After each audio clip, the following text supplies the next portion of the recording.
کہ آپ صلی اللہ علیہ وسلم نے فرمایا کہ میری امت سے 70,000 لوگ بغیر حساب و کتاب کے جنت میں داخل ہوں گے قیامت والے دن، کہ وہ جو 70,000 لوگ بغیر حساب و کتاب کی جنت میں جائیں گے، ان میں سے ہر 1000 جو ہے وہ 70,000 کو ساتھ لے کے جائے گا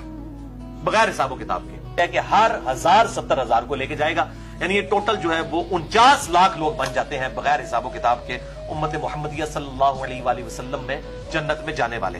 لیکن خالی دودھ پینے والے مجنون نہیں ہوں گے، ساتھ اس حدیث میں الفاظ ہے کہ 70,000 لوگ ہوں گے کون؟ آپ صلی اللہ علیہ وسلم فرمایا یہ وہ لوگ ہیں جو نہ منتر کروائیں گے، کوئی دم نہیں کروائیں گے، یعنی سنت اذکار کے علاوہ، میں بار بار کلیئر کر رہا ہوں کیونکہ یہ منتر ادر دین سنت اذکار جو جائز ہے لیکن وہ فضیلت سے محروم کر دے گا، منتر نہیں کروائیں گے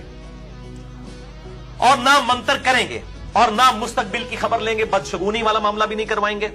شگون بھی نہیں لیں گے اور اپنے رب پر بھروسہ کریں گے۔ اس طریق میں وہ الفاظ موجود نہیں ہے کہ وہ داغ نہیں لگوائیں گے، لیکن بخاری اور مسلم کے باقی جو طریق ہیں طرق ان کے اندر موجود ہے، داغ نہیں لگوائیں گے۔ یہ سن کر سیدنا اوکاشا کھڑے ہوئے، انہوں نے کہا یا رسول اللہ آپ دعا کریں میں بھی ان 70,000 لوگوں میں شامل ہو جاؤں۔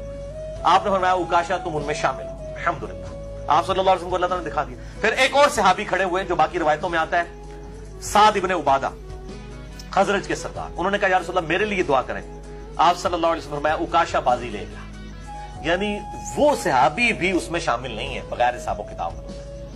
ادھر لوگ یزید کو جنت کا ٹکٹ بانٹ رہے ہیں، کہتے ہیں خیر کلمہ پڑھے اسی نا، بغیر حساب و کتاب کے اصحاب بھی جنت میں سارے نہیں جائیں گے،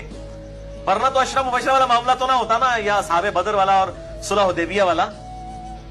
وہ فضیلتیں پھر خاص لوگوں کے لیے۔ یہ قیامت تک امت میں ایسے لوگ آئیں گے جن میں سے اللہ تعالیٰ چنے گا، اور ہر 1000 پھر 70,000 کو ساتھ لے کے جائے گا۔ اللہ اکبر۔ اللہ تعالیٰ